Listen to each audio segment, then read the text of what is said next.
Pícale donde.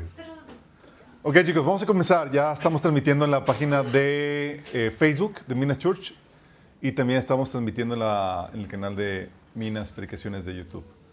Um, Hoy terminamos la serie de desviaciones cristianas. ¿Qué, qué ánimo, chicos? ¡Qué ánimos! Y no me... Así es, sí, ya no se desvíen, que si no le seguimos, chicos. No, puede continuar, desviaciones cristianas 99. Oigan, vamos a poner ese tiempo en la mano de Dios. ¿Sale? Vamos a orar. Amado Padre Celestial, te alabamos y te bendecimos. Te damos gracias de que podemos reunirnos para aprender más de ti, tu palabra, Padre. Te queremos pedir que tú hables a través de mí, que tu palabra fluye con toda claridad, con el poder de tu Espíritu Santo y se quede grabada en nuestros corazones, Señor. Te lo pedimos en nombre de Jesús. Amén. Ok, chicos. Hoy vamos a ver la antisanidad y antiliberación. Chan, chan, chan, chan. Ok, hemos estado platicando acerca de las desviaciones cristianas, que son desviaciones que no quitan la salvación, pero que sí traen efectos negativos a tu vida. Las personas que tienen o abrazan este tipo de desviaciones siguen siendo cristianas. Acuérdense, chicos, siguen siendo cristianos. No es para marcar divisiones por causa de esto. ¿Me le pudieron ayudar a poner muting aquí? El control está por ahí, búsquenlo, chicos, porque está aquí el marca. Manualmente no, por abajo atrás cuál. Esos controles, pero no sé si son. Sí que... ¿Este No, no es ese. No, era la tele. Sí, era la tele, ¿verdad? Ah, era un celular. Ah, ok, sorry. Ah, perfecto, ahí está. Gracias. Son desviaciones, chicos, que no quitan la salvación, pero que traen efectos negativos en tu vida. Es decir, te van a robar alguna bendición, va a haber algún efecto que te va a robar, te va a estancar en algún asunto en tu vida, te va a bloquear, va a traer algún efecto negativo. Siguen siendo hermanos los que tienen estas desviaciones. No marcamos diferencias o divisiones por causa de esto, pero sí tienes que estar tú prevenido de esto porque no queremos que nada te robe la bendición que Dios tiene preparado para ti. Los que los abrazan por lo mismo siguen siendo hermanos.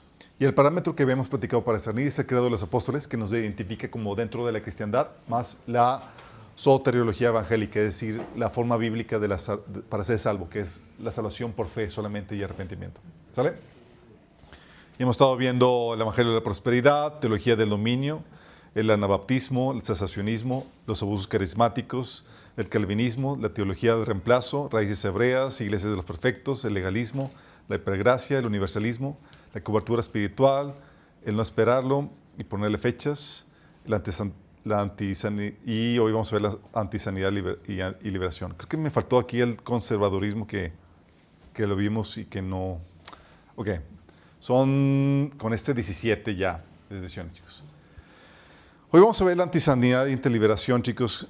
Aunque no lo crean, la mayoría ha sido criado espiritualmente aquí en esta iglesia, y damos un énfasis muy fuerte en todo lo que tiene que ver con la sanidad emocional, la liberación, renovar la mente, administrar los pensamientos, que son hábitos básicos que todo cristiano debe de aprender a ejercitar. ¿Por qué? Porque en esta vida vas a ser herido. El Señor nos advirtió que en este mundo vas a tener ¿qué? Aflicciones. Y ante ese tipo de situaciones de aflicción, tú vas a requerir un consolador. Necesitas sanidad del corazón. Pero aunque te parezca increíble, hay un grupo enorme de cristianos que creen que todo el asunto de la sanidad emocional es del diablo. Chan, chan, chan, chan. Que no es bíblico, que es pura psicología, que nada que ver, chicos. ¿Qué enseñan los que enseñan esta postura? Te enseñan y te dicen que la sanidad emocional es un invento de la psicología moderna que se ha infiltrado en las iglesias. Que Cristo y el Evangelio es más que suficiente para restaurar el corazón dañado de una persona, no se requiere ningún otro proceso más. Lo que te enseñan, chicos. Y es algo muy triste porque me ha tocado de forma directa abordar a cristianos que tienen esta postura. Recuerdo una situación donde había una familia con graves problemas matrimoniales y familiares. Y sabías, o sea, claramente era un asunto de sanidad emocional. Los citas para platicar y empezar con el taller de sanidad emocional.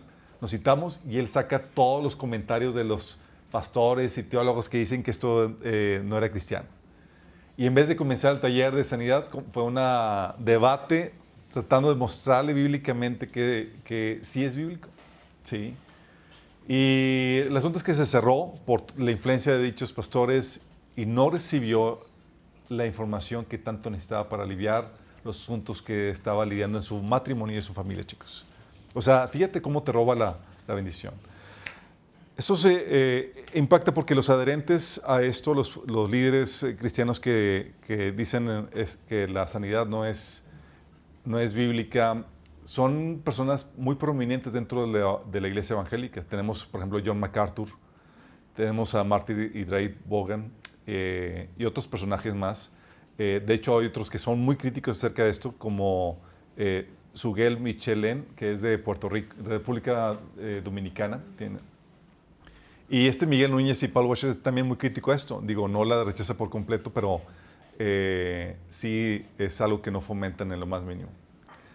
Entonces, ¿qué tenemos con eso? ¿Qué argumentos tienen? Te dan argumentos de que la sanidad emocional es un invento de la psicología moderna que se ha infiltrado en las iglesias. Te dicen que una vez que nacemos de nuevo ya no necesitamos nada más que eso. Nacer de nuevo. Nacer de nuevo y ya no requieres nada más. Que no necesitas andar escarbando en tu vida pasada antes de Cristo para solucionar problemas en el presente. Que el uso de la imaginación en los procesos de sanidad es de origen ocultista. Que también el inconsciente, el concepto del inconsciente que afecta nuestra vida presente, es un concepto inexistente popularizado por Freud.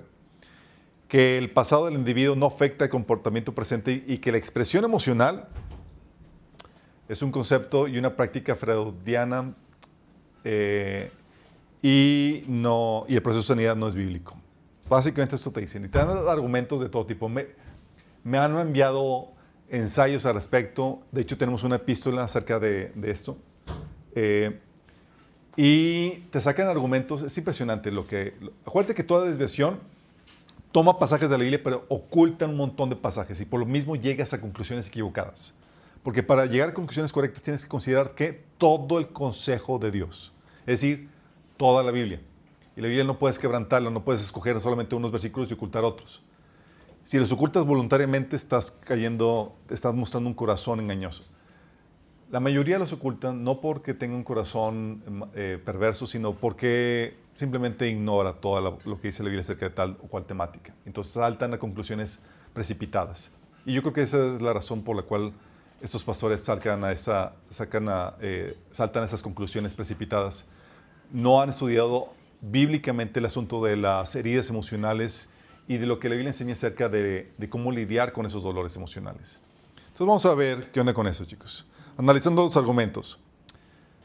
¿Es cierto que la sanidad emocional es un invento de la psicología moderna? Ellos argumentan que Sigmund Freud es el padre de la psicología moderna del siglo XIX. Y los argumentos es que la psicología, literalmente, el estudio, significa literalmente el estudio tratado del alma, que explora los conceptos de percepción, atención, motivación, emoción, el funcionamiento del cerebro, la inteligencia, el pensamiento, la personalidad, las relaciones personales, la conciencia y la inconsciencia. Esto es lo que estudia la psicología. Y te dicen que Sigmund Freud es básicamente el padre de la psicología moderna y el psicoanálisis. Y que tiene como propósito dar solución a traumas y fijaciones problemáticas de conducta y de heridas emocionales. Entonces, ya todo lo que tenga que ver con este tipo de asuntos, de problemáticas, de solucionar problemáticas de conducta o heridas emocionales, luego lo ligan a este personaje de Sigmund Freud y a la psicología. Pero la realidad es que Dios es el padre de la psicología. Más de 1000 años antes de que Freud naciera, por medio del profeta Isaías, Dios nos enseña, por ejemplo, que el corazón roto necesita ser restaurado. Isaías 61:1 dice, me ha enviado el Señor a sanar a los corazones heridos. Te habla de que se necesita ser restaurado el corazón. Te enseña la Biblia que los abatidos necesitan buenas nuevas. Isaías 61:1 dice, me ha enviado a predicar buenas nuevas a los abatidos. Te enseña que toda tribulación necesita una consolación, lo que te dice la Biblia. 2 Corintios 1, del 3 al 4 dice que bendito sea el Padre, Dios y el Padre de nuestro Señor Jesucristo, Padre de misericordia y Dios de toda consolación, el cual nos consuela en todas nuestras tribulaciones. Te habla de que el consuelo se requiere en todo. La Biblia también te enseña que el corazón no guardado, no sano, determina la calidad de vida que uno tiene. Proverbios 4:23 dice que sobre toda cosa guardada, guarda tu corazón porque de él emana la vida. No solo determina la calidad de tu vida, sino también tu nivel de santidad. ¿Por qué? Porque Mateo 15:19 te dice que del corazón salen los malos pensamientos, los homicidios, los adulterios, las fornicaciones, los hurtos, los falsos testimonios y las blasfemias. El corazón también te dice la Biblia que es engañoso y profundo. Así que necesitas ayuda para discernir lo que tienes ahí guardado. Jeremías 17:9 dice que el corazón humano es lo más engañoso que hay y extremadamente perverso. ¿Quién realmente sabe qué tan malo es? ¿Quién, dice, otra versión, dice, quién lo conocerá? O sea, realmente, ¿cómo puedes reconocer lo que hay en tu corazón? Muchas veces el corazón lo que hace es que te engaña.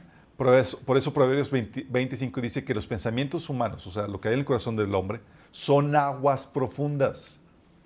Y por eso necesitamos la ayuda de la palabra de Dios en Hebreos 4:6, que dice que nos ayuda a discernir los pensamientos y las intenciones del corazón.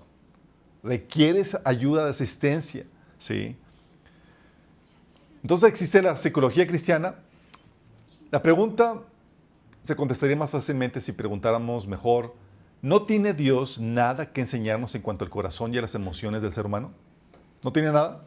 Y la respuesta es sí. Dios tiene mucho que hablar acerca del corazón y las heridas del ser humano. Y nos enseña cómo sanarlas. Y es lo que se ve en el taller de sanidad emocional. Es cierto que hay conceptos psicológicos de la psicología moderna que son anticristianos que se han infiltrado. Y hay que estar prevenido de eso. Pero cuando hablamos de de que si la Biblia tiene algo que enseñarnos acerca del alma, de la sanidad, sí lo hay, chicos. Entonces sí hay psicología cristiana.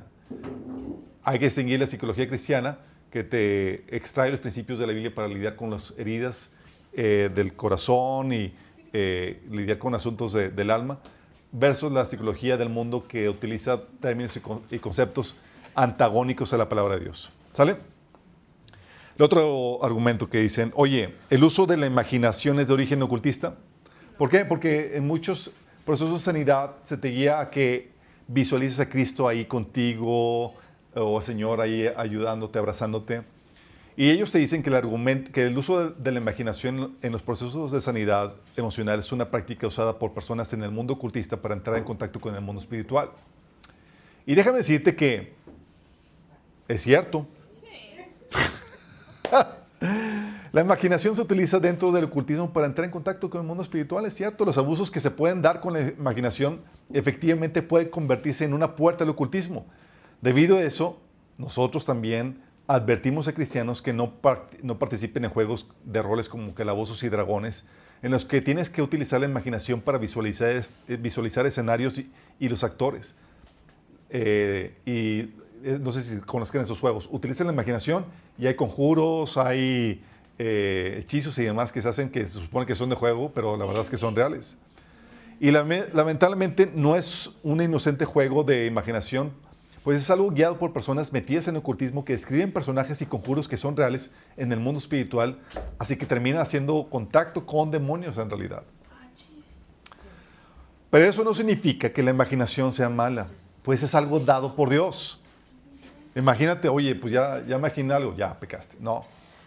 Todo en la creación está regulado y la imaginación no es la excepción. Así que tenemos que entender cuáles son las normas que Dios estableció para la imaginación para que sea agradable a Dios.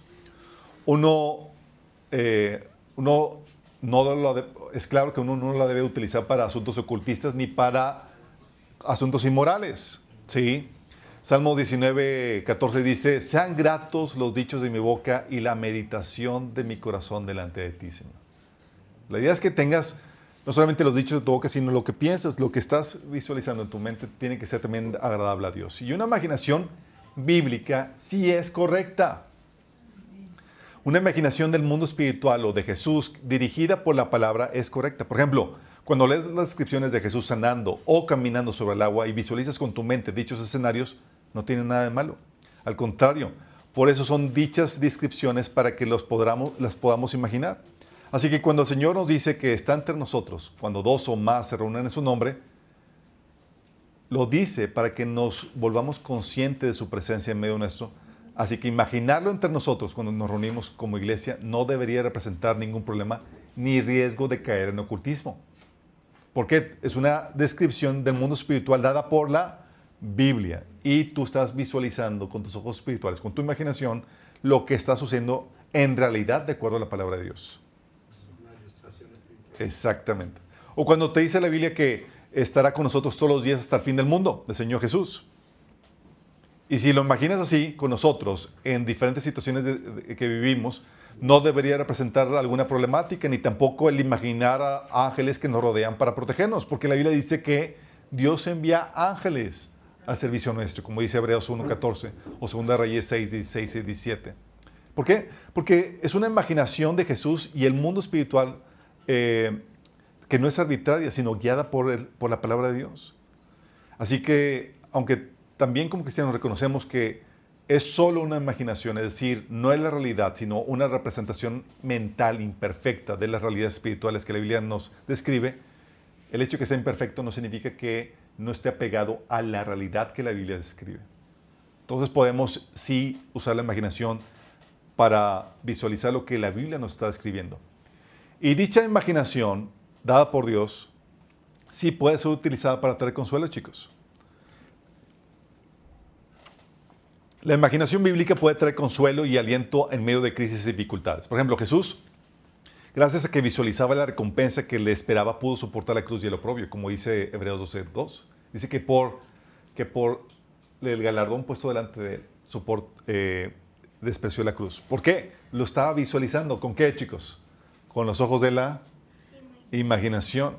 Moisés igualmente salió de Egipto, dice la Biblia, sin tenerle miedo a la ira del rey, pues se mantuvo firme como si estuviera viendo al invisible. ¿Cómo ves al invisible?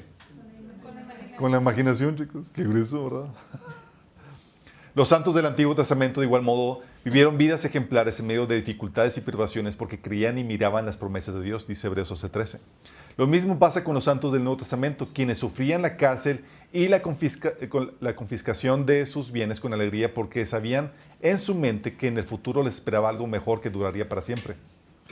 De hecho, Pablo nos da una hermosa descripción de cómo en la resurrección nos vamos a reunir con nuestros familiares muertos en Cristo para recibir juntos a Jesús en las nubes. Y nos da esta descripción para que visualicemos dicho evento y así nos consolemos ante la pérdida de un familiar. Que te lo puedas imaginar. El punto de todo esto es que la imaginación para visualizar las hermosas promesas que Dios nos da en la Biblia puede ser un potente ingrediente para alentarnos y consolarnos en tiempos de crisis y dificultad. No por nada Pablo nos ordena poner la mira en las cosas de arriba, no en las de la tierra. Y esto uno lo logra por medio de la imaginación no arbitraria, sino basada en la Biblia. ¿Ok? Entonces, todo lo que la Biblia me dice, ¿lo puedo imaginar? Sí.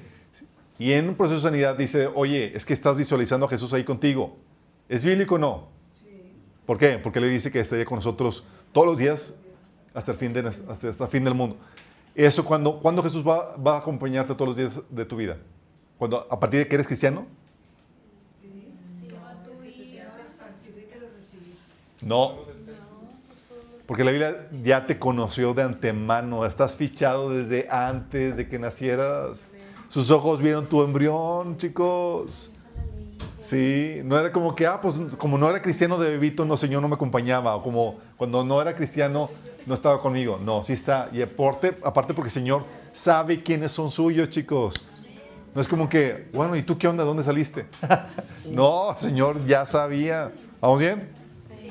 Ok, excelente. El otro argumento.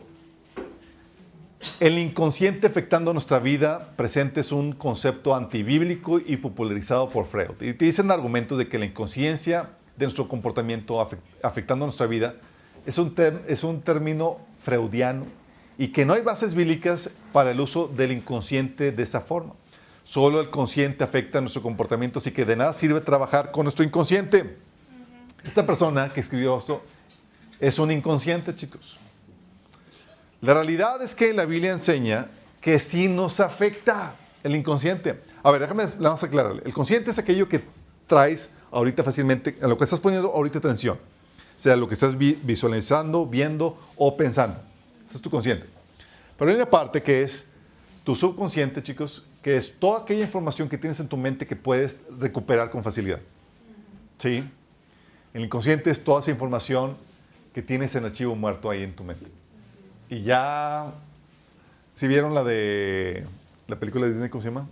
Intensamente. Intensamente, ahí donde guardaban todas las cosas que estaban en el archivo. Bueno, hay nada de lo que has vivido y demás, de lo que has olvidado, desaparece de tu mente. Está ahí, nada más que no sabes. Archivado. Y hay muchas cosas que están en el inconsciente, no solamente recuerdos, sino también hay asuntos de motivaciones que no estás conscientes, de cosas que están pasando en tu corazón que no estás consciente. De hecho, tal es así, chicos, que es de tu inconsciente que emana el don de lenguas. ¿Se acuerdan? Acuérdense, el don de lenguas. ¿Quién es el que habla el don de lenguas? Eres tú, ¿no? Es tu espíritu, no el Espíritu Santo. Es tu espíritu. Y si eres tú el que está hablando en lenguas, ¿cómo es que no entiendes? ¿Y cómo es que no sabes lo que estás diciendo? ¿Por qué? Porque es tu inconsciente. Dice la Biblia que tu espíritu, el espíritu del hombre, conoce las cosas más profundas del corazón del hombre. Es decir, toca a nivel del inconsciente.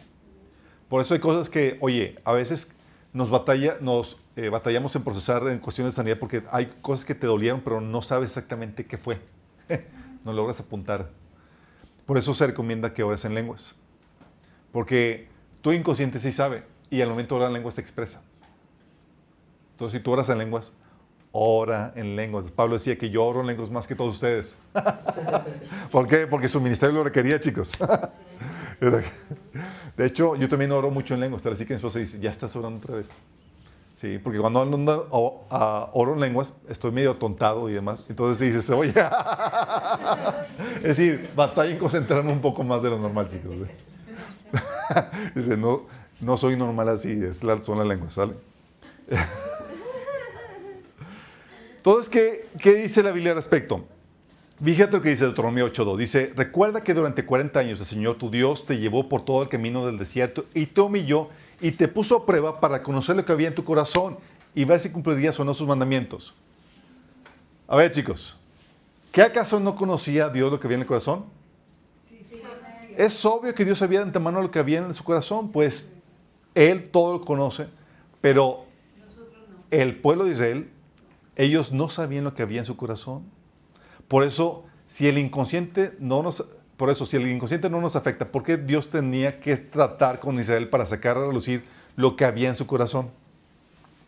Mejor era dejarlo así como está, bajo ese argumento. Pero no, Dios tuvo que pasar por el desierto para que saliera a relucir los rebeldes, cabezones y todo lo que había en su corazón, chicos. No porque Dios no sabía, sino porque ellos no sabían que eran así.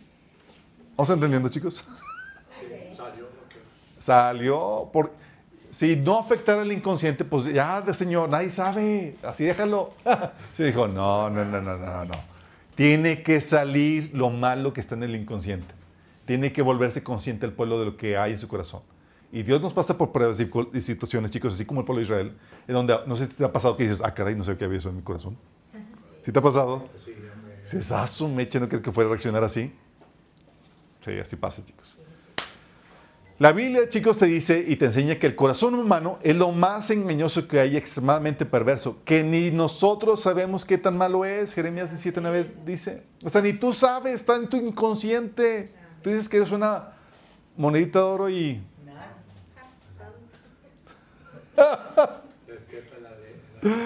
Por eso nos da su palabra para discernir las intenciones y pensamientos del corazón, como dice Hebreos 12. Y esto es importante porque si nos afecta, pues Dios nos retribuye de acuerdo a lo que hay en nuestro corazón. Por eso Dios tiene que intervenir probando y secando a relucir lo que hay en él. O sea, Dios te va a retribuir de acuerdo a lo que hay en tu corazón, consciente o inconscientemente. Entonces, si Dios quiere retribuirte bien, ¿qué necesitas hacer? Ayudarte a volverte consciente de aquellas cosas que están mal en tu corazón. No por nada el salmista decía y oraba, Dios, le pedía a Dios que le revelara los errores de los cuales no estaba consciente. Salmo 19:12 dice, ¿quién está consciente de sus propios errores? Señor, líbrame de los que no estoy consciente. ¿Por qué? Porque afectan.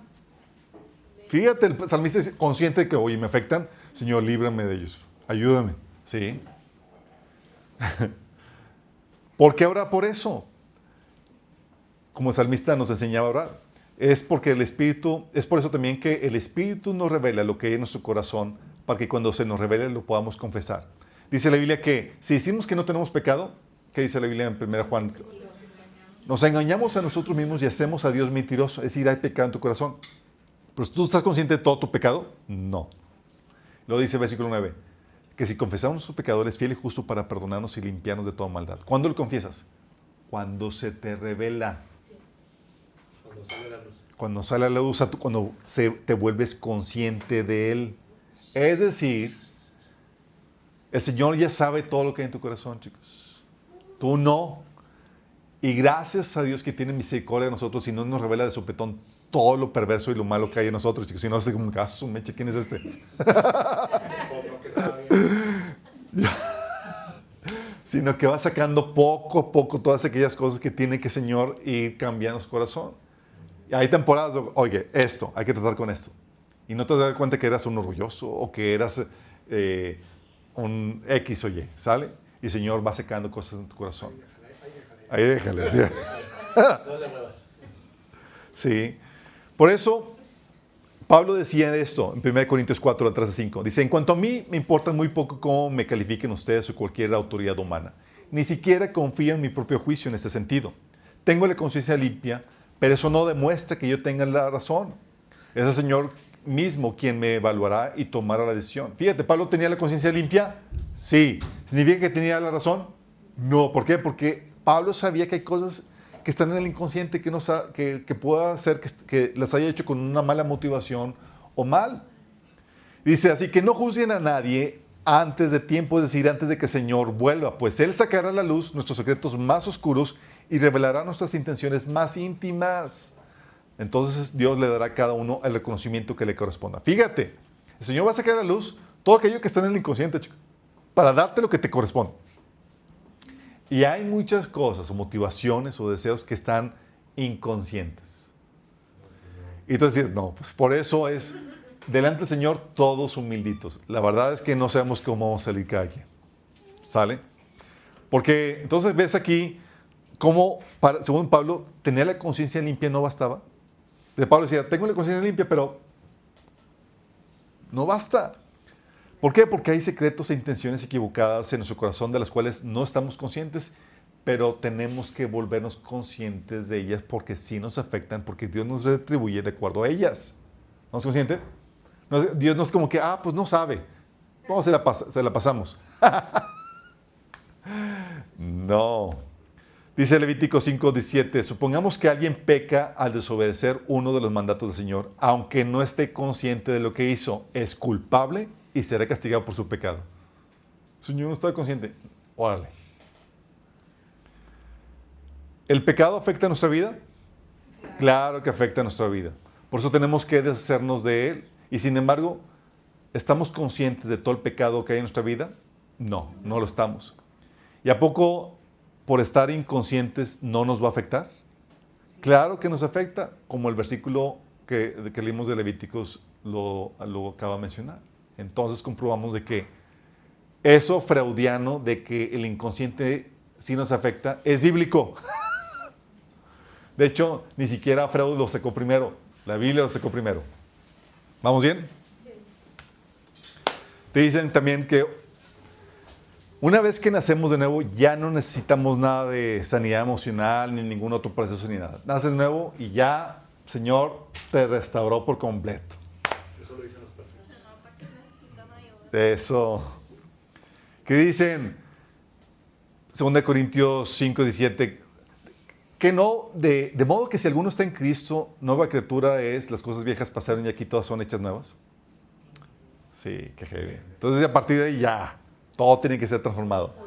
Y a partir de esto damos soluciones simplistas como que lo único que necesitamos es creer en Cristo y lo único que necesitas es la salvación para que tu vida sea transformada por completo y renovada.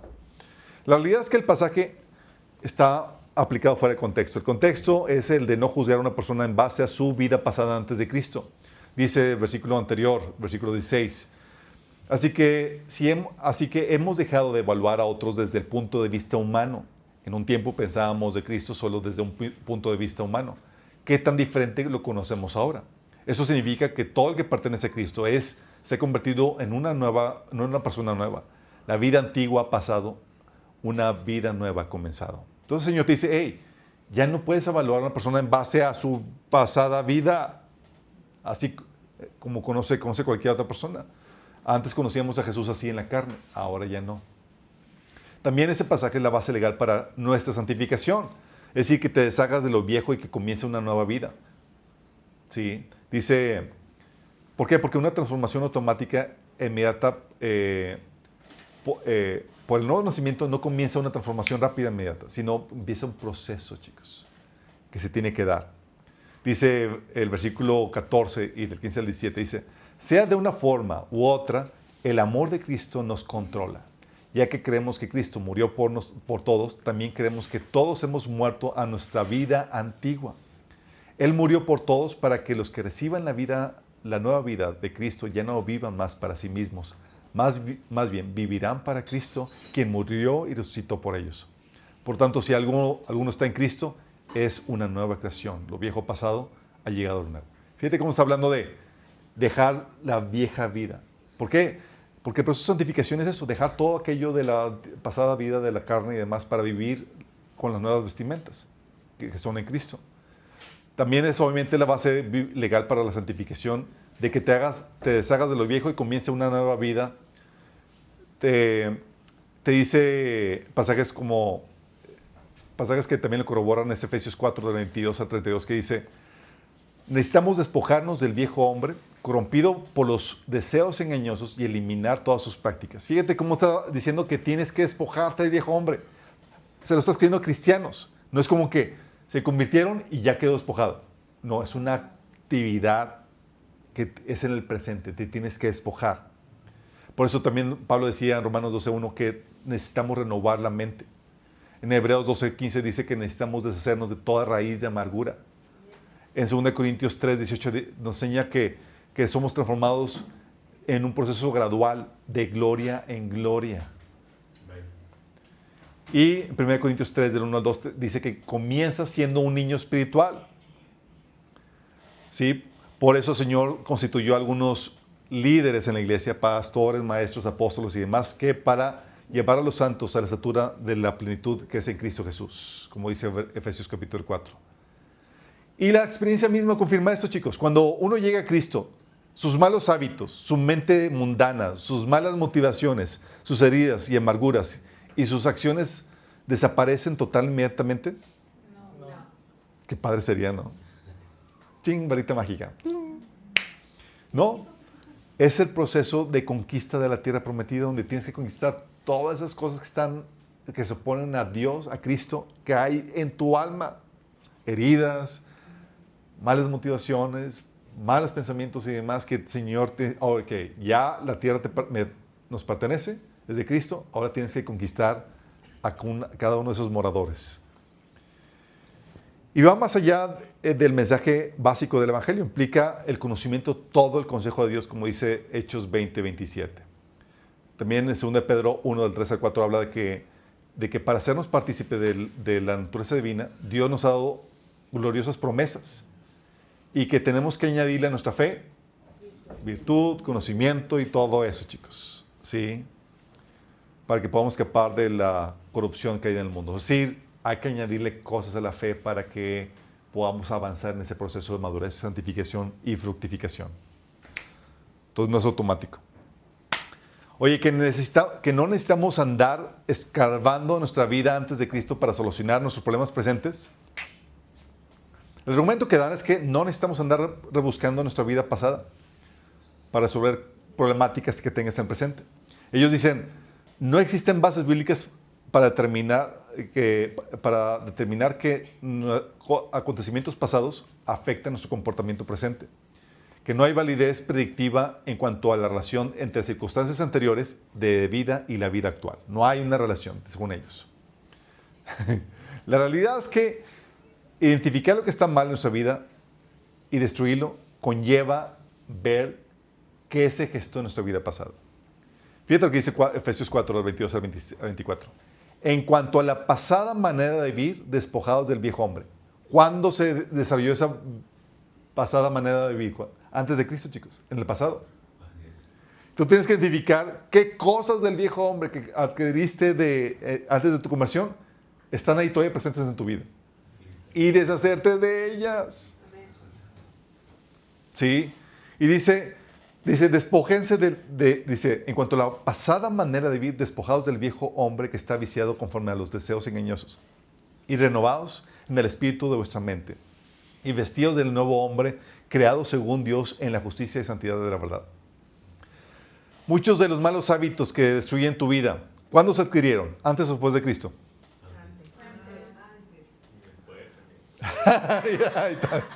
Y algunos después. Pero muchos son antes, chicos.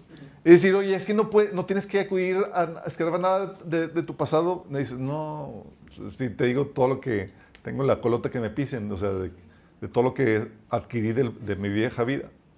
La mentalidad mundana que hay que renovar, ¿cuándo la adquiriste? ¿Antes o después de Cristo? Las raíces de amargura que Dios nos ordena quitar, ¿son por episodios dolorosos antes o después de Cristo? Típicamente son ambos, pero también hay de antes, chicos. Entonces nuestra relación, por ejemplo, ellos dicen que no tienes, que nada del pasado va a afectar tu presente. Ahora lo único que afecta es tu presente, es tus situaciones actuales. Pero la Biblia te enseña, por ejemplo, el efecto que tiene o que tuviste en tu relación con tus padres. Hay muchos independientes, ya no viven con sus papás. Pero la Biblia te enseña que como fue tu relación con tus padres, te está afectando ahorita. Efesios 6, del 1 al 3 dice que hijos obedezcan el Señor a sus padres porque esto es justo. Honra a tu padre y a tu madre, que es el primer mandamiento con promesa. ¿Para qué? Para que te vaya bien y disfrutes de una larga vida en la tierra. Oye, deshonré a mis padres de joven cuando vivía en su casa y demás. Fui desobediente, los insulté y demás. ¿Tú crees que no va a tener un efecto en tu vida presente? ¡Claro que sí! Este pasaje enseña claramente que puedes predecir cómo será el futuro de una persona basada en el comportamiento que tienes de sus padres durante la niñez. ¿Sí? Y no necesitas ninguna bolita mágica. Nada más necesitas saber cómo es el comportamiento hacia sus padres y tú dices, se perfila a una vida de maldición o una vida de bendición. Pero ese no es el único pasaje. Hebreos 12:11 dice que el cristiano que ahora goza una cosecha de justicia y de paz es porque en su pasado se sometió a la disciplina del Señor. Entonces, ¿tu pasado te afecta? Inevitablemente. Sí. Y aparte de eso, es refutado por sentido común. O sea, imagínate que llega una persona contigo que se convirtió hace unas horas y te pide consejo con respecto a la amargura y el resentimiento que siente hacia su papá. ¿Qué harías? Le dirías, no, ya te convertiste, ya, eso quedó en el pasado, Cristo ya lavó tus pecados, ya no tienes que hacer nada al respecto. Pero él te está diciendo que siente una amargura, un dolor por lo que vivió con su papá. ¿Lo dejarías así? De que no, ya. ¿A poco no lo guiarías a que perdonara a su padre? Puro sentido común, sin ni siquiera saber nada de teología, chicos. Llega contigo, oye, me acabo de entregar a Cristo, pero tengo, un dolor hacia mi papá y demás. ¿Qué haces? No, pues ya, tú olvides de eso, eso no afecta. Ya no, que seguro que Cristo no es. Luego te dicen que el proceso de sanidad no es bíblico. Te dicen que son puras terapias psicológicas. Te dicen que no hay base bíblica para la expresión emocional, que es un concepto freudiano. Y como respaldo a los argumentos que dan, porque leí los argumentos que dan, te presentan respaldos citando estudios en pseudocientíficos, asegurando que las terapias, los terapeutas estimulan dicha expresión activa de emociones negativas y las estimulan a la gente a que lo expresen y que puede elevar el nivel de agresión y de violencia, ¿sí?, en las personas cuando lo expresan, según esto. Así que creen que esta catarsis está mal, porque la evidencia científica lo demuestra. Pero, ¿qué enseña la Biblia? Acuérdense, tenemos que irnos a la Biblia. La Biblia te enseña que el proceso de sanidad nos enseña un proceso de cómo lidiar con las emociones. Te dicen que ellos que derramar las emociones delante del Señor es equivocado. Salmo 62:8 te dice, oh pueblo mío, confía en Dios en todo momento, derrama delante de Él tu corazón porque Él es nuestro refugio. ¿Qué te enseña la Biblia? Dice, no, que es que esto, fíjate cómo te dicen, derramar las emociones delante de Dios no es bíblico. ¿Y qué hacen con estos versículos? Lamentaciones 2:19, levántense durante la noche y clamen, desahoguen el corazón como agua delante del Señor. Filipenses 4:6, no se inquieten por nada, más bien con toda oración, ruego y súplica, presenten sus peticiones delante de Dios y denle gracias. ¿Estás angustiado? Dice, presentes con toda oración, ruego y súplica.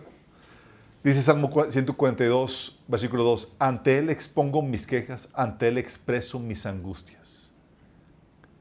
Y ellos te dicen que no es bíblico. Imagínate. Yo opino que es porque ignoran estos pasajes de la Biblia. No creo que están tan malévolos como para decir, no, pues está muy obvio. También la Biblia te enseña que para quitar toda amargura tienes que perdonar. Efesios 4:31, 32, Hebreos 12:15. Te enseña la Biblia a renovar la mente, ¿sí? Por medio de la consolación que Dios nos da, es decir, por medio de su palabra. Efesios 4:23, Romanos 12:1. Y dar gracias por todo. 1 de Tesalonicenses 5:18. Es decir, desahogar, perdonar, recibir consuelo y dar gracias. ¿Es bíblico o no? Sí, completamente. Por todo, por lo bueno y lo malo. Exactamente, porque cuando es por lo bueno y por lo malo. Por lo malo después de haber desahogado con Dios, haber perdonado y haber recibido su consuelo, porque cuando recibes su consuelo, eso te da la perspectiva divina para verlo como bueno. Sin el consuelo no lo ves como bueno. ¿Sale? Entonces, ¿qué pasa? La evidencia bíblica es clara. Debemos pensar que los autores de la Biblia estaban influenciados por Freud por proponer un proceso de sanidad.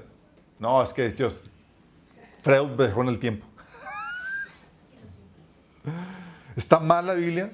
¿Qué haces con David que vez tras vez iba delante de Dios a desahogar su corazón? Tú lees los salmos y era pues, pura terapia. David terapiándose, Señor, me siento sola, Señor, mis enemigas. Y David era puro lloriqueo en los salmos, chicos. Pero delante de los hombres era Mr. David. Sí.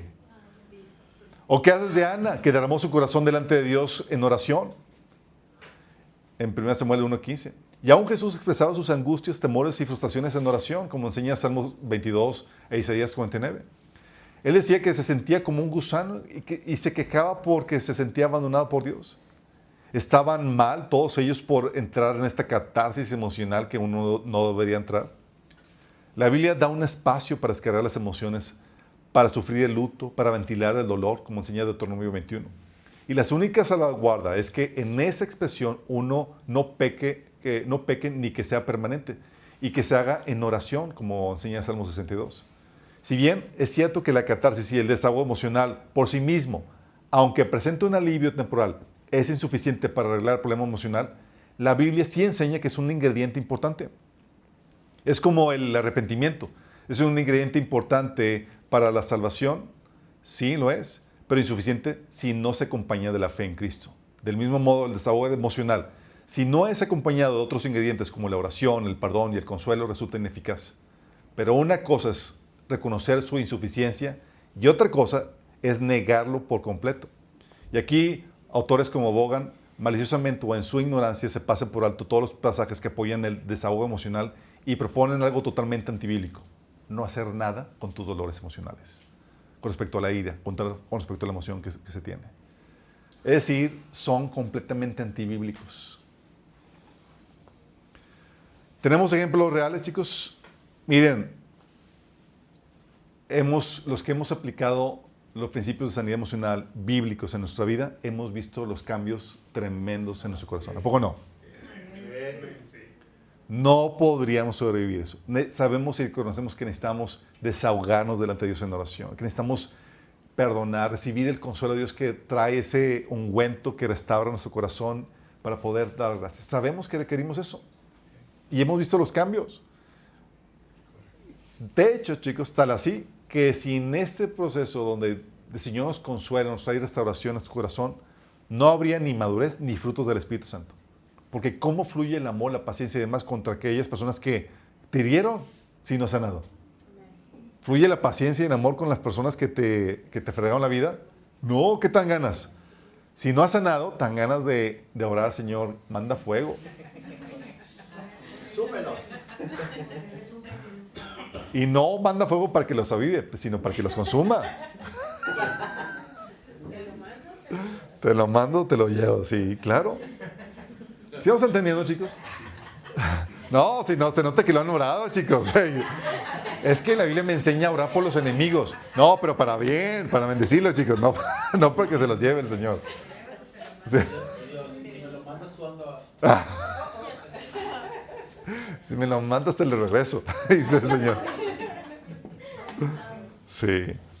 Entonces tenemos que, bíblicamente, chicos, no hay forma de rebatir la sanidad emocional. La Biblia sí habla del tema, sí enseña un proceso y es completamente bíblico. Miren, chicos, nos ha tocado personas que no han sido pocas, han sido sí, un buen número de personas que por la influencia de sus pastores, o sea, se cierran por completo a esto. Y líderes que impiden a sus miembros que tomen, que se capaciten en el tema de la sanidad emocional. Y tienen a sus vidas y sus matrimonios y demás en problemas porque no saben cómo lidiar con esos dolores. Porque el hecho de que tú niegues eso no significa que el problema desaparezca. Es un asunto donde pues, no te están dando ningún recurso para lidiar con ello. Sí. En un episodio, ¿sabes qué tuvimos que hacer? Unas personas que estaban completamente antitéticas para todo esto, les dimos el taller de sanidad emocional sin decirles que era el taller de sanidad emocional. Hay que ser astutos, hermanos. Todos nomás dijimos, oye, pues la Biblia enseña esto. Mira, por ejemplo, la Biblia, David hacía esto, se desahogaba y demás, y no decíamos que era taller emocional. Luego la Biblia nos enseña que debemos perdonar como Cristo perdonó. Y también, oye, el consuelo, Señor. No decíamos que era nada de sanidad. Nomás estamos llevándolos por la Biblia con respecto a pasajes que lidiaban con eso. Y dices, pues lo voy a aplicar. Y lo aplicaron. Y ellos estaban completamente antagónicos a todo el concepto de sanidad. Y lo aplicaron y wow, todo genial, maravilla. Tal vez me están viendo.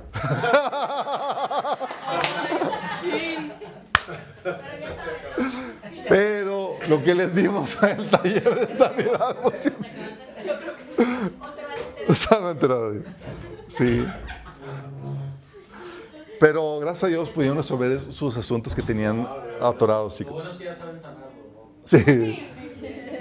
Si no van, es como que, pues era el taller, no, ya no lo voy a aplicar. No, pues era por. Hay quienes sí, chicos. Digo, ha habido situaciones donde dicen, pues es que es lo que enseña Chuy. No, no quiero nada que ver con eso. Entonces ya, por la marca registrada, chicos. Entonces hay gente que tiene que enseñarlo por su cuenta sin decir nada que ver con nosotros. Pues ese es un asunto bíblico. Pues qué buena estrategia. Sí, chicos, porque hay gente que, miren, no le caigo bien a todo el mundo, aunque les parezca increíble. Cuando lo haces la vida ya no vuelve a ser la misma. Ya no vuelve a ser la misma. No. De hecho, los que hemos experimentado la sanidad emocional, sientes que te quitan un peso de encima de nosotros. De hecho, estaba platicando con Carlos, tuvo su administración, me dice, no, me siento más ligero y demás, porque así es lo que pasa, chicos. Si vives, sí, todos los que hemos pasado por esa situación, decimos, wow, porque también las heridas bloquean tu relación con Dios. Recuerdo, oye, yo no escuchaba la voz de Dios por mucho tiempo, por mis heridas. Y de repente hice mi proceso de sanidad y ahora Dios me hablaba. Y le reclamaba, Señor, ¿dónde estaba? Y Señor, ¿dónde estaba? Aquí he estado todo el tiempo, cabezón. Pero tú no me escuchabas. Pero no solamente están los detractores de la sanidad emocional, también están los detractores de la liberación, chicos. Los que dicen que los cristianos no pueden estar poseídos. Chan, chan, chan, chan. Yo soy uno de ellos. Yo sé. Estoy esperando con ansia. Mira, ya empezamos. Ok, chicos. Espíritu soberbio. Los cristianos te dicen que los cristianos no pueden estar poseídos porque pertenecen a Dios y el Espíritu habita dentro de ellos. Y los demonios y el Espíritu no pueden estar juntos. Todos los poseídos solo son personas incrédulas, no salvas. Entonces, si tienes un demonio, pues no eres cristiano. Tómala. Miren, esa teología se contrapone con lo que enseña la Biblia y con la realidad cuando te confrontas con un hermano cristiano, con un hermano poseído. Y peor si ese eras tú. Miren, un episodio, fue en un seminario una amiga que era así carismática y tal cosa, y otra que no creía en la posición demoníaca, en la posición de cristianos. Y la que no creía le debatía, no, es que no, para nada, bla, bla. Luego llega a ministrar al seminario una persona con don de liberación. ¿En quién crees que se manifiestan los demonios? En la de que, la que no creía. De repente nada más empezó a ver que perdía control de su cuerpo, empezaba a decir cosas y más. Y la chava es o te confronta la Biblia o te confronta la realidad. Sí. Al final fue liberada. Pero pues... Se quedó traumada. Ya es en liberación. ya que en liberación, chicos. Yo la ministra. Los adherentes de estos obviamente son prominentes como John MacArthur, Ron Wright, Sugel, Michelin, Rafael Alcántara y todos ellos, ya saben. Ok, ¿qué enseña la Biblia, chicos? ¿Hay algún pasaje que enseñe que el cristiano no puede estar poseído? El argumento que dan es que los demonios no pueden estar donde está la presencia de Dios. Y eso tiene cero sustento bíblico. Tal así que Satanás se presenta en audiencia con Dios, chicos. ¿Qué onda? ¿Dónde viene Satanás? Y charlan y tal la casa. Sí. Mira, Pablo enseña que este tipo de vinculación puede suceder. Por eso se tiene que prohibir. Te voy a leer el pasaje. 2 Corintios 6, del 14 al 18. Dice, no se asocien íntimamente con los que son incrédulos. ¿Cómo puede la justicia asociarse con la maldad? ¿Cómo puede la luz vivir con las tinieblas? ¿Qué armonía puede haber entre Cristo y el diablo? ¿Cómo puede un creyente asociarse con un incrédulo? ¿Y qué clase de unión puede haber entre el templo de Dios y los ídolos? Pues nosotros somos el templo de Dios viviente. Como dijo Dios, viviré en ellos y caminaré entre ellos. Yo seré su Dios y ellos serán mi pueblo. Por lo tanto, salgan de entre los incrédulos y apártense de ellos, dice el Señor. No toquen sus cosas inmundas y yo lo recibiré a ustedes. Yo seré su padre y ustedes serán mis hijos e hijas, dice el Señor Todopoderoso. Ok, chicos, es lo que te dice Pablo. Pregunta, ¿se puede asociar íntimamente un creyente con un incrédulo? Sí, sí puede. Por eso Pablo lo está prohibiendo, chicos. No porque no se pueda, porque es posible, pero no debe. ¿Estamos entendiendo? Sí. Todos los puntos aquí son posibles. Pero para que se te dé la orden es porque puede suceder, pero no debería ser. Se está dando la prohibición. ¿Vamos bien? Entonces sí se puede asociar un creyente con un incrédulo, pero no debería. ¿Puede la justicia asociarse con la maldad? Sí, pero no debería ser así, chicos. Si no, pues ni siquiera para qué dar dicha orden. Es algo imposible, nunca va a suceder. Pero se está dando la orden, ¿por qué? Porque puede suceder, chicos.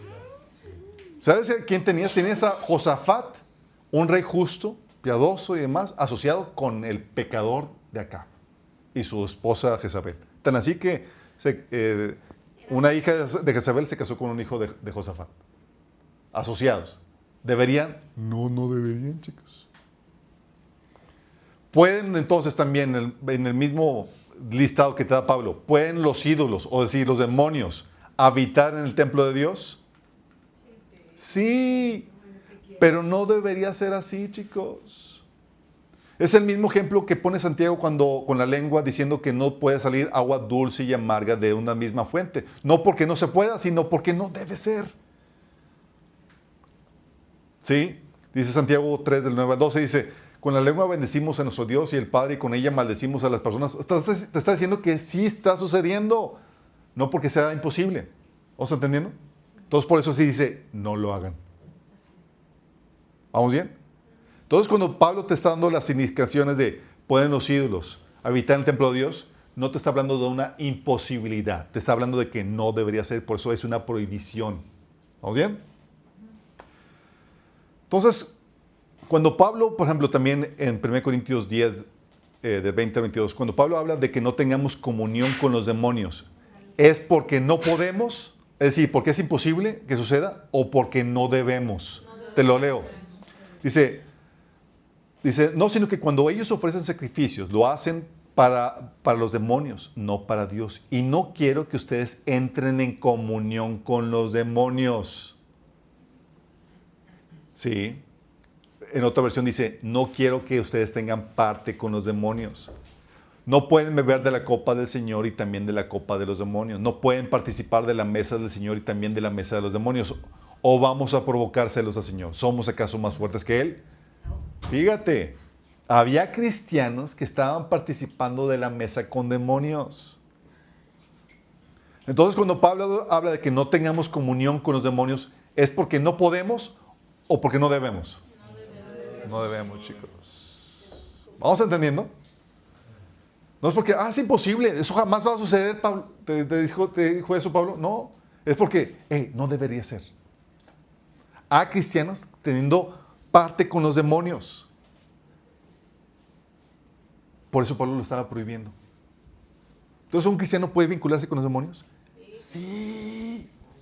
Fíjate. Todo es permitido, pero no todo conviene. Exactamente. Pero no te está hablando de una imposibilidad de que no suceda jamás. Te está diciendo, no debe ser, por tanto te lo está prohibiendo. ¿Vamos bien? Y la otra pregunta, chicos. ¿Cuándo pueden los ídolos habitar en el templo de Dios? Sí, y tienes un ejemplo bíblico muy claro. Ezequiel, capítulo 8, del 3 al 18. Te lo leo. ¿Se acuerdan de Ezequiel, el profeta? El que el Señor agarró de las reñas, lo elevó y lo llevó a Jerusalén. Imagínate, dijo, ¡ay, Señor, espérate! Y lo llevó a Jerusalén en espíritu.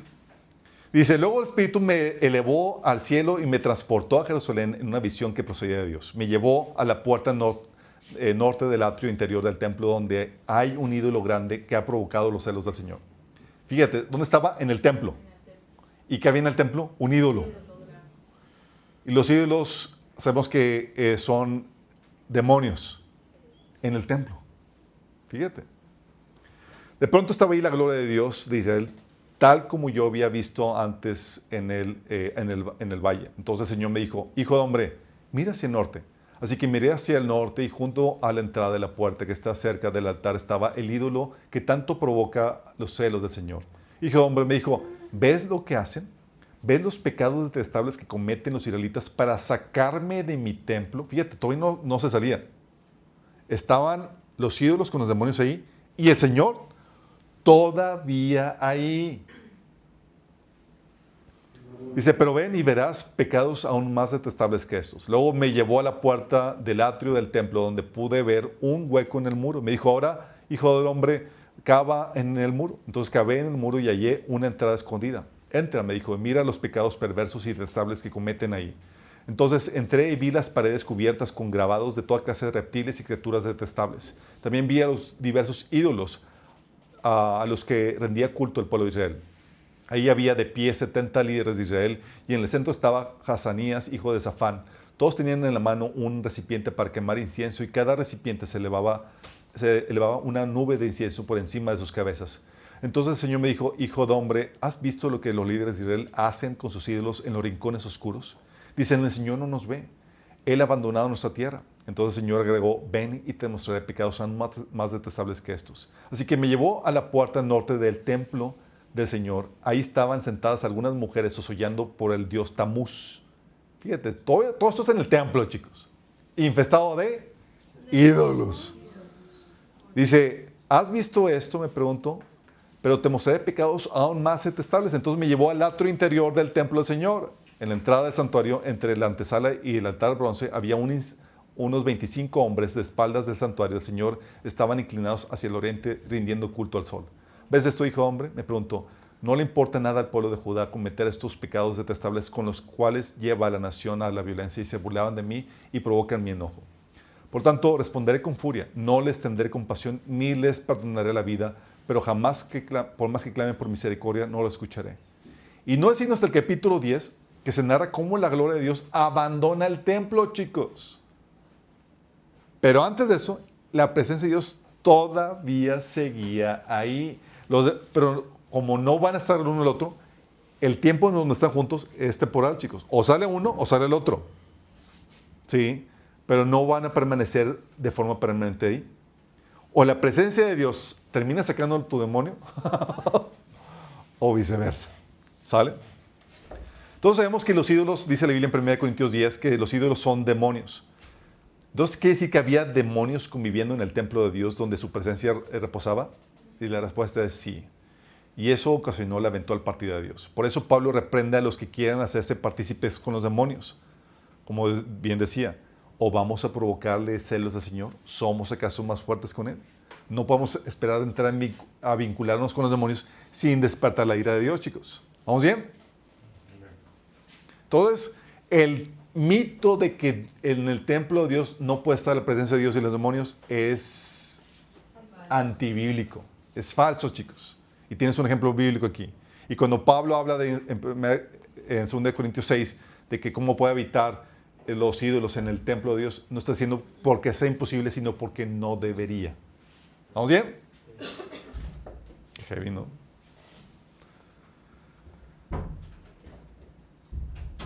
Entonces, ¿puede el templo de Dios unirse con algo inmundo? Sí, chicos. Pero no debe. Sí puede, pero no debe. Así es. Por eso decía 1 Corintios 6.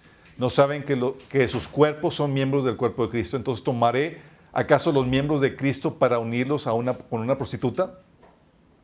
O sea, ¿podrían reunirse un cristiano que es el templo de Dios con una prostituta? Sí, chicos. Y dice, no, pero no debería ser.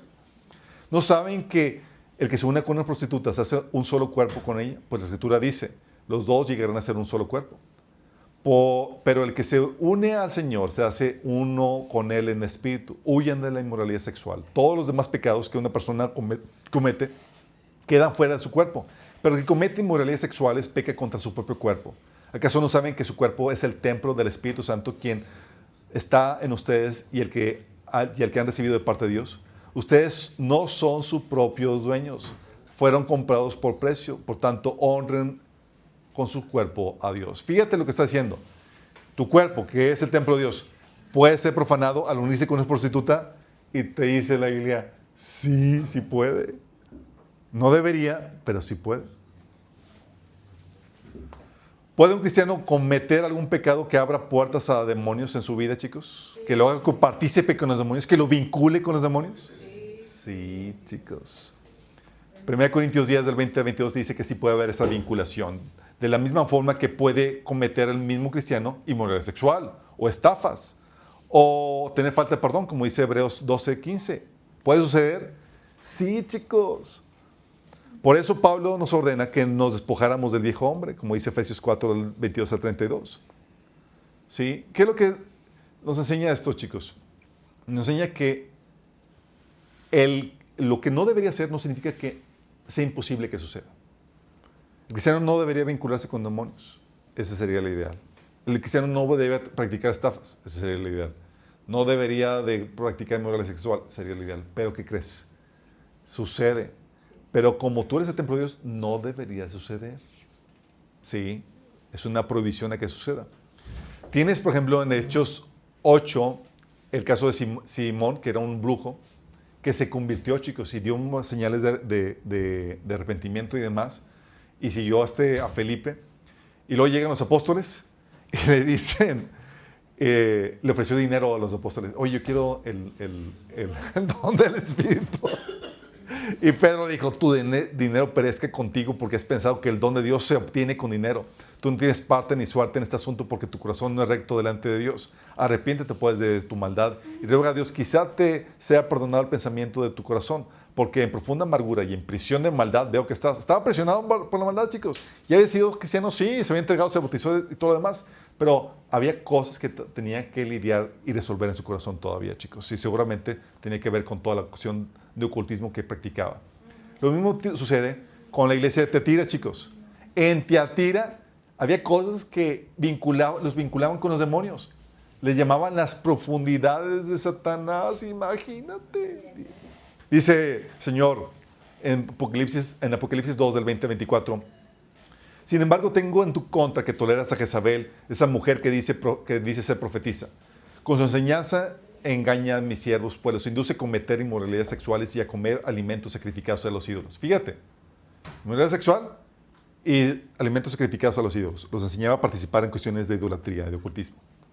Le he dado tiempo para que se arrepienta de su inmoralidad, pero no quiere hacerlo. O sea, supone que es creyente, salva, y Dios le está dando oportunidad que se arrepienta. Dice, pero por eso la voy a postrar en un lecho de dolor, y a los que cometen adulterio con ella los haré sufrir terriblemente, a menos que se arrepientan de lo que aprendieron de ella.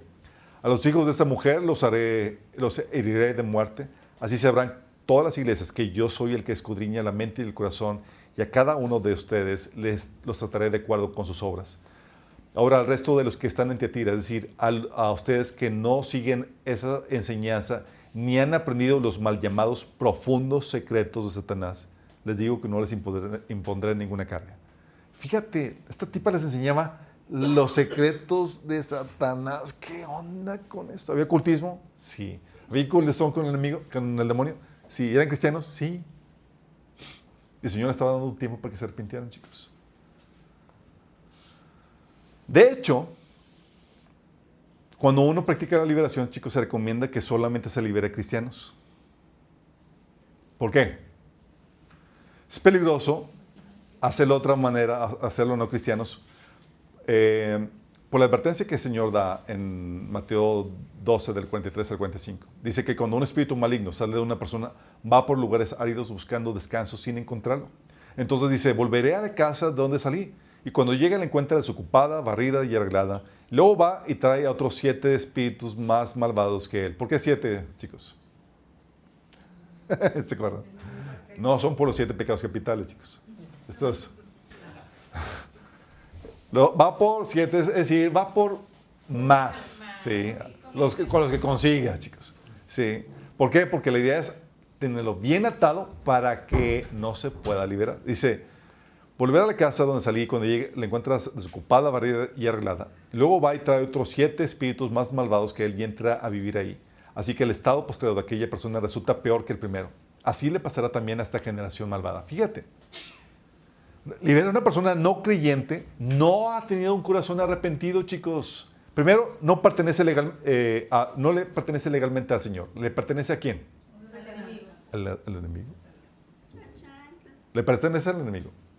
Y tú lo puedes sacar, pero pues la base legal, sí, es de él y puede regresar, chicos. Y aquí esos demonios regresaron porque el Señor, acuérdense que no podía liberar a creyentes porque no había creyentes. Con él comienza el evangelio, chicos. ¿Sale? Entonces, ¿qué pasa?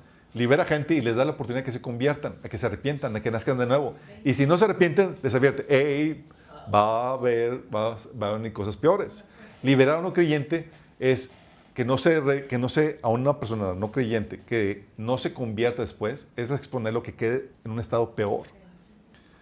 No tiene el Espíritu Santo, es legalmente de Satanás, y no tiene la actitud para obedecer, es decir, no se ha convertido.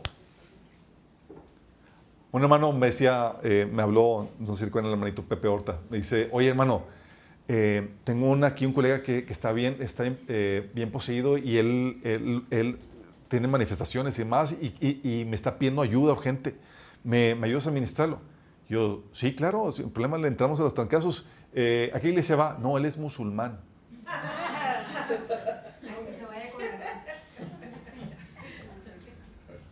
Yo, brother, compártele el evangelio. Si esta crisis espiritual que tiene no lo lleva a convertirse a Cristo, ahorita nada lo va a llevar. Liberado, peor, se va a seguir entregando a su engaño, a su maldad. ¿Sí? No atendemos casos de personas no creyentes. Liberar a un cristiano es más sencillo y menos peligroso, chicos, porque tiene la actitud correcta de que quiere seguir al Señor. ¿Sí? Pertenece a Dios, por lo tanto tiene la actitud correcta de arrepentimiento y el Espíritu que le ayuda a quitar la base legal que abrió la puerta al enemigo. Y lo puede hacer él mismo porque tiene poder sobre demonios en Cristo Jesús. El Señor le dio autoridad a los creyentes para sacar fuera los demonios. ¿Cuánto más si son tuyos? ¿Y qué pasa, chicos?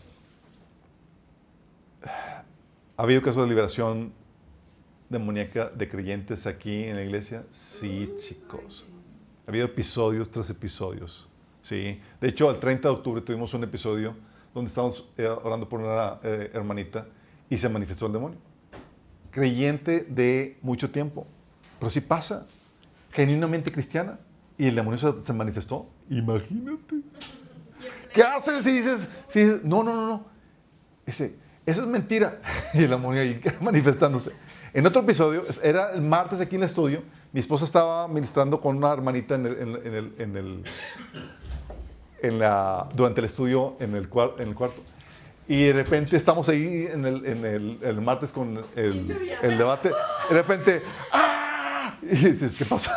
El demonio de la hermana se manifestó y era creyente, era salva, era cristiana, pero tenía un demonio heredado, porque los demonios, acuérdate, las posesiones puede ser por tú encharcarte en ocultismo o por herencia, ¿sí?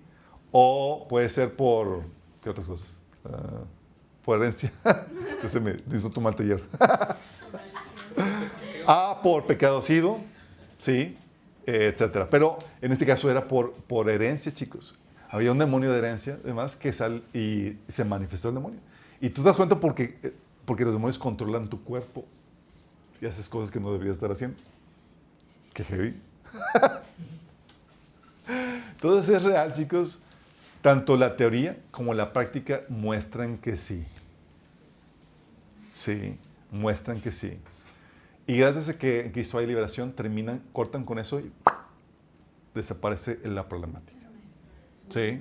Entonces, ya ha habido episodios, otros que no les puedo platicar, pero también donde el demonio habla a través de la persona. Es mía, no lo voy a soltar y cosas por el estilo. Los detalles los sabe mi esposa porque curiosamente a ella les toca. Sí, también ya les tocó a algunos aquí. Así como que también cuando estén liberando, chicos, no echen agua bendita, por favor.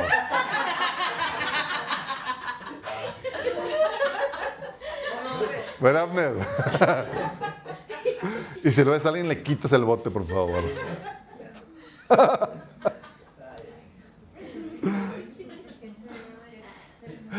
Yo sé, te digo. Entonces, un cristiano puede estar vinculado con demonios, sí, chicos, lamentablemente. Por eso se requiere la liberación. ¿Qué es lo que sucede, chicos? Ok. Consecuencias de estas desviaciones. Mira, si tú no crees en la sanidad emocional, las heridas que tú tienes sin resolver van a contaminarte a ti, dice Hebreos, y van a contaminar a la gente alrededor. Porque bueno fuera que se quedara solo contigo. Pero dice la Biblia que las heridas, las raíces de la amargura, afectan a la gente alrededor tuyo, chicos.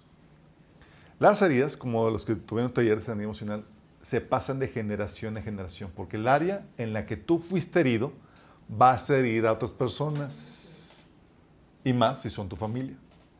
Entonces, resulta que tienes un patrón de heridas que se heredaron, no porque se heredan las heridas, sino porque la persona que recibió la herida hiera a otros en ese mismo asunto. ¿Sí? También te hace la vida cristiana muy sufrida, sin victorias, sin consuelo. Imagínate teniendo heridas y demás y no saber cómo lidiar con esos dolores.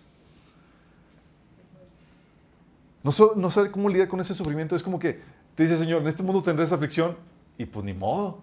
No, pues ¿qué clase de consuelo es esa? No, el Señor nos da consuelo, nos da victoria en medio de esos dolores. ¿Sí? Y el Señor nos dejó un consolador. El Espíritu Santo. O sea, qué terrible sería no poder estar por encima de circunstancias venciendo ante esos dolores emocionales. Sería terrible estar sin consuelo, sin victoria. También las heridas contaminadas pueden eventualmente abrir puerta a demonios, chicos. ¿Por qué? Porque si uno se ensaña en la amargura y anda ahí rumiando todo ese asunto y demás, puede abrir la puerta a demonios de amargura. Sí, chicos, hay. Sí. Que estás ahí, estás sobre el asunto, vez tras vez, y nos ha tocado situaciones así, chicos. Una vez una hermana se convirtió a Cristo y demás, pero su esposo le había sido infiel. Y ella estaba con dificultad para perdonar al punto de que no perdonaba y no soltaba el perdón. Y estaba de esas atorada con ese asunto de la infidelidad. ¿Y qué resultó? Oye, pues de repente que empezó a escuchar hablar demonios. Y cuando la administraron para la liberación, ella no quería perdonar y durante la administración olía a azufre, chicos, por la manifestación demoníaca. Terminó muy mal el asunto, mejor ya les platico. Pero bueno, pero sí pasa, chicos. Puede abrir puertas a demonios. También individuos, matrimonios y familias emproblemadas y destruidas, chicos. ¿Por qué? Porque tu herida va a contaminar tu relación, te va a contaminar tu vida. La mayoría de los problemas matrimoniales, ¿qué crees que son, chicos? Heridas. Son de heridas. Me hizo, yo le hice, no me perdonó, no sabe cómo recibir consuelo de Dios, no sabe cómo estar por encima de las circunstancias. Puras heridas, chicos. Sí. También familias. Oye, padres con hijos, matrimonios y viven como perros y gatos. En mi casa antes de Cristo, chicos, eran así como perros y gatos, todos contra todos. ¿Es en serio? Salían volando teléfonos, me aventaban controles, vasos de metal y demás. Yo una vez llegué a la escuela con 2 chipotes aquí, chicos. ¿Es en serio? Porque mi hermana, órale, ¡tas! Y el control remoto, ¡papá! ¡Oh! Y al piso. Y dices, ¿qué te pasó, hombre? Aquí 2 chipotes de la... Pero que era desarmada las peleas aquí en la casa. Y llega el Señor, oye, nos enseña a perdonar, a consolar. Y acuérdense, chicos, si no hay sanidad, no hay frutos del Espíritu Santo. Correcto. Oye, ¿por qué no fluye el amor, la paciencia, la bondad? Porque pues no sanas. No va a fluir el amor, la bondad hacia la gente con la cual tienes atorada con resentimiento, chicos. Tú lo que quieres hacer no es amarla, quieres eliminarla, chicos. ¿Qué? Ok, yo soy el único que le ha pasado eso, chicos. Los conozco. Sí. Y es lo que pasa. Si no hay sanidad emocional, no hay ausencia en el fruto del Espíritu. Esta pareja, este matrimonio que estaban ministrando, chicos, estaban... Mira, con unas heridas tremendas porque se insultaban y cuando estás herido dices cosas que te llegan a herir profundamente y demás. Me decía, es que yo sentía que mi esposa era como si fuera un demonio que me estaba hablando. Y yo, ¿pero por qué? Si es cristiana y demás. Y yo, brother, ¿cómo te explico? O sea, ¿cómo te explico lo de sanidad emocional si tú no crees en eso? Sí, era un asunto muy problemático. No solamente hay ausencia de los frutos del Espíritu Santo, o sea, hay inmadurez, sino también hay mal testimonio del Evangelio. O sea, hablamos de que Cristo viene, restaura, trae armonía, trae paz, y luego te encuentras que esa familia que no ha lidiado con sus asuntos emocionales da un pésimo ejemplo. Y dices, ¿qué onda con eso? No, si son los cristianos, ¿para qué me hago? Y muchos vivían así, chicos, en sus vidas cristianas. Porque no aplicaban la sanidad. Aplicaban la sanidad emocional. De repente, wow, vieron el cambio y todos hasta, oye, quiero eso. ¿Sí les ha pasado? Pero también muestran un Dios de poder limitado para transformar a personas, a familias. Porque es como que, o sea, me entrego a Cristo y que para vivir así como tu familia, que no ha resuelto sus asuntos completos y demás. Y la gente no incentiva a que se entregue a Cristo porque no aplican las herramientas que Dios nos ha dado para vencer en esa área tan importante. Y lo grueso del asunto es que puede terminar en un posible aborto de la fe. Porque las continuas heridas, los trancazos de la vida, los dolores que se infligen, que no son sanados, puede llevarte a resentirte contra Dios y apartarte de Él. Una vez que te resientes contra Dios, se corta la comunión con Él. No quieres relacionarte con un Dios que te maltrata y que desea tu mal. Pero muchos cristianos están así por los dolores y los trancazos que han vivido en la vida, en el caminar, chicos. Porque no han recibido el consuelo de Dios. No han visto cómo Dios los ama en esa situación de dolor y sufrimiento. Como decía Pablo, ¿será que ya no nos ama si somos entregados si pasamos hambre, persecución o somos entregados al matadero? ¿Y tú cómo? ¿En medio de esas situaciones Dios nos ama? Sí, pero eso solamente lo ves cuando llega el consuelo. ¿Va? Consecuencias de las desviaciones si no crees en la liberación. No, chicos. Igual hay un bloqueo y una derrota espiritual, chicos. Porque cuando hay una presencia demoníaca que controla algún área de tu vida, ahí hay un bloqueo. No hay crecimiento. No hay victorias, chicos. Hay ataduras que están sin vencer. Y hay cristianos genuinamente que han batallado así con cosas que tienen problemas de asuntos de posesión demoníaca. Vicios que tenían que resolverse de esa forma, chicos. Y aquí hay testimonios acerca de eso. Sí. Tenemos una hermanita que tenía un vicio del cigarro y no fue sino hasta que el Señor le enseñó, es tal y tal demonio. Se liberó. Adiós al vicio. Años batallando con eso. Gloria a Dios. Sí. Y uno estaba lidiando con, porque hay vicios que son producto de heridas, otros que son productos de malos hábitos y se quitan pero hay otros que son productos de posesión demoníaca. Y aquí el Señor reveló, ¡pum! Pero fíjate, después de años, salva, cristiana, pero con problemas de posesión. Sí. También hay influencia espiritual, obviamente, hay influencia espiritual demoníaca en la persona y en la gente alrededor, chicos, porque cuando tú estás poseído,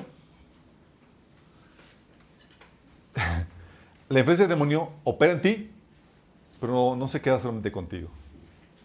Influencia a la gente alrededor, chicos. Contamina. O sea, por eso cuando la Biblia habla de que las malas compañías corrompen las buenas costumbres, no es tanto por la persona, sino por los demonios de la persona. ¿Se acuerdan cuando vimos el taller de desintoxicación sexual? O sea, de una llega mi hermana conmigo asustada, porque en el gimnasio donde estaba la entrenadora que la estaba entrenando era lesbiana. Y dice, y sentí atracción hacia ella, se asustó. Y para todo, se vino a la casa así asustada. ¿Qué me pasa? O sea, yo me volví lesbiana. Y dice, no, sentiste los demonios de esta persona. Sí, porque no solamente operan en esa persona, sino que influencian a la gente alrededor. Sí. Entonces, ¿qué pasa, chicos? Hay actividad. Por eso a veces estás estás en la iglesia y de repente sientes la influencia de los demonios de la persona que invitaste o que vino a la iglesia y demás. De hecho, recuerdo un episodio donde, oye, teníamos durante el momento de oración, dijimos, oye, ¿en qué oración? Oye, no les miento, chicos. Había una persona nueva y alrededor había empezaron a levantar una mano. Yo tengo migraña y la gente al lado. Yo también. Y era todo alrededor de la persona que estaba ahí. Ahí está, como que, obviamente, vimos lo que sucedió, todos sabíamos de qué se trataba. Sí, oramos, aprendimos. Sí, pero ¿por qué? Porque la actividad demoníaca no solamente se queda con la persona, sino que afecta a la gente alrededor, chicos. ¿Vamos bien? Sí. Entonces, de hecho, la persona con posesión demoníaca se convierte en un objeto de contacto. Pero no solamente la gente con posesión demoníaca, chicos. Aquí les va. La gente que ha estado absorbiendo los pensamientos del enemigo. O sea, una cosa es por dentro. Pero si el enemigo te está metiendo pensamientos y tú no los has reprendido, tú no los has rechazado y les está funcionando el enemigo va a estar sobre ti insistiendo, y si tú los abrazas vez tras vez y persistes en esa actitud que el enemigo quiere inyectar en tu vida, se abre la puerta eventualmente, chicos. Entonces, cuando ve que le está funcionando el ataque que tiene contra ti, tú te conviertes en un objeto de contacto. Es decir, atraes a los demonios. Él está funcionando y ahí está. No se aparta de ti, porque para que el enemigo se aparte, ¿qué tienes que hacer? Resistir al enemigo y él huirá de ti. Si no lo resistes, si tú abrazas el ataque, si tú cedes ante el ataque, no se va. Y esta es la lucha. Algunos salen con ayuno. Algunos salen con ayuno, así es. Y especialmente los de glotonería, ¿sale? Comer pan.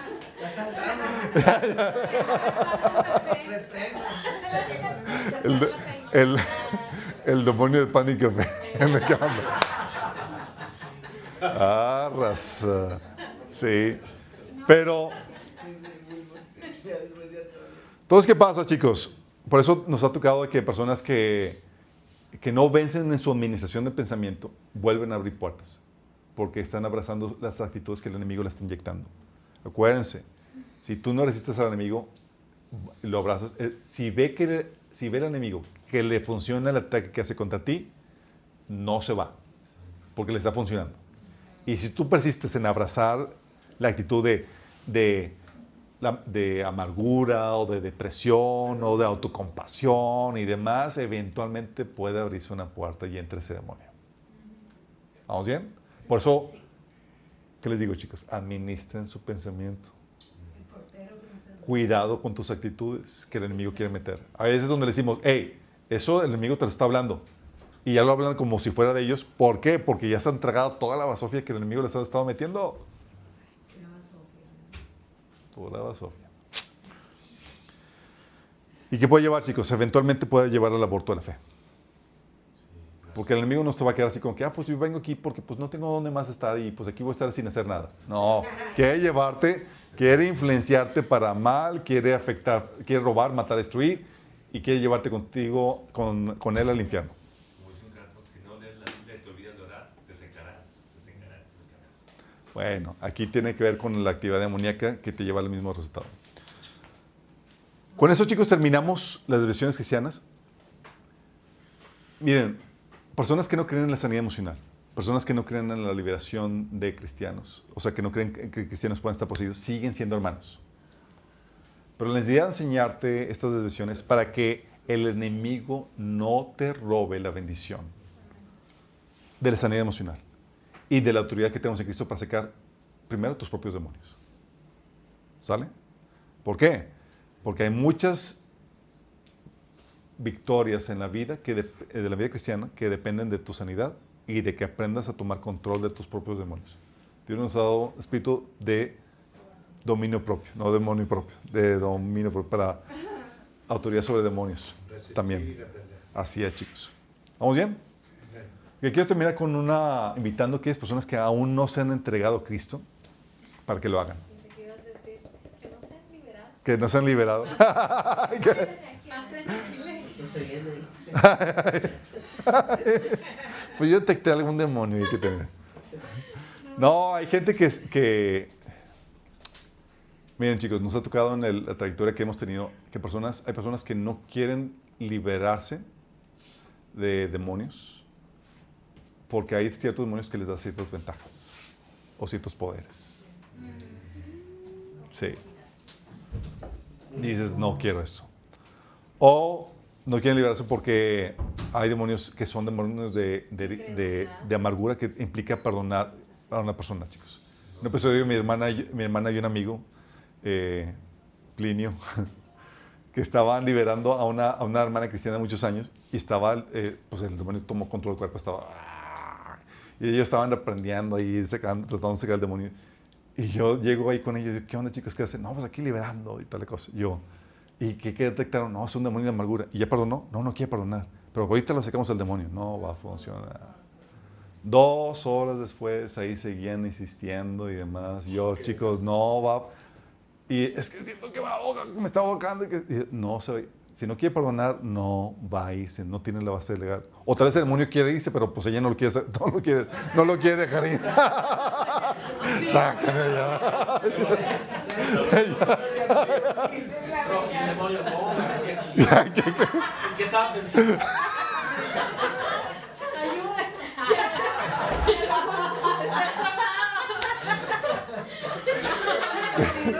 Pues sí, fue horrible. Sí, chicos. Ay, pero cuando están ayuden. Oren por mí. Así es. Y esto no es para que veas demonios en todo asunto, chicos. Hay problemáticas de índole emocional, a otros que son meramente mental, otros que son solamente problemas de hábitos, ¿sí? Pero sí hay asuntos que son de posesión demoníaca y tienes que estar consciente de ellos. No porque vas a demonio en todo, pero sí para que sepas que puede ser un factor que esté bloqueando el crecimiento o la victoria en algún asunto de tu vida. Serán cristianos y cristianos de años, chicos. ¿Sí? Se dan incluso en hijos pequeños y demás. Nosotros hemos tenido que liberar a nuestros hijos por cosas que han permitido dentro de sus vidas, así de pequeños. ¿Sí? Y el Señor revela, saca, y con la autoridad que tenemos en Cristo lidiamos con esa problemática. Pero, si tú no eres cristiano, no tienes ninguna autoridad sobre ningún demonio. Y no tienes acceso al Espíritu Santo para que te venga a consolar si tienes alguna herida. Entonces tú quieres tener acceso a la libertad que te da sobre demonios que el Señor te da de Cristo, a la sanidad emocional, pero sobre todo al perdón de pecados y la vida eterna. Tienes que rendir tu vida a Cristo, es decir, dejar de querer tú gobernar tu propia vida para que Él la gobierne. Y tienes que creer que Jesús es Dios, el creador del universo, que murió por ti en la cruz y que resucitó al tercer día para el perdón de tus pecados. Si tú crees que Jesús es Dios, lo aceptas como tu Señor y te arrepientes de tus pecados, el Señor perdona tus pecados, te da el Espíritu Santo y comienza un proceso de restauración en tu vida, de sanidad y de liberación y de madurez. Y si tú quieres eso, te quiero ya en esta oración. Cierra tus ojos y dile: Señor Jesús, el día de hoy te pido que me perdones por todos mis pecados, por todas mis ofensas, Señor. Perdóname porque he seguido mis propios caminos y no los tuyos. Pero hoy me rindo a ti y te entrego mi vida. Y te acepto como mi Señor y Salvador, Jesús. Yo creo que tú eres Dios, que murió por mí en la cruz y que resucitó el tercer día. Y hoy recibo el regalo de la vida eterna que tú me das, Señor. En tu nombre, Jesús. Amén. Si tú hiciste esta oración, este fue ese primer paso para tu comunidad cristiana. ¿Eres salvo? ¿Es por fe? Si esta oración fue una expresión genuina de arrepentimiento y fe. Pero si fue una expresión genuina de arrepentimiento y fe, tienes que empezar a dar muestras de dicho arrepentimiento. Antes te valía la voluntad de Dios, ahora te debe de importar. Y tienes que leer la Biblia todos los días, a partir del Nuevo Testamento. Tienes que empezar a congregarte. No es una opción, es una ordenanza de Dios. Y tienes que ser discipulado. Si quieres que te ayudemos con eso, contáctanos. De todos los demás, chicos, vamos a orar. El Señor nos libre de toda desviación, chicos, que nos quiera robar alguna bendición de Dios. Amén. Amado Padre Celestial, gracias, Padre, porque tu palabra nos da la luz que necesitamos para distinguir el error, el engaño y la desviación, Padre. Te pedimos, Padre, que tú sigas trayendo luz en nuestras vidas para que sigamos corrigiendo alguna situación que esté errada en nuestra teología, en nuestro entender de ti y de la vida cristiana, Padre. Sabemos que no nacimos con una teología inmaculada, perfecta, Señor, pero sabemos que conforme te buscamos a ti y te escudriñamos la Escritura, Señor, seguirás revelando cosas, Señor, que tengamos que ir perfeccionando. Síguenos dándonos sabiduría, revelación y entendimiento, Padre. Te lo pedimos en el nombre de Jesús. Amén.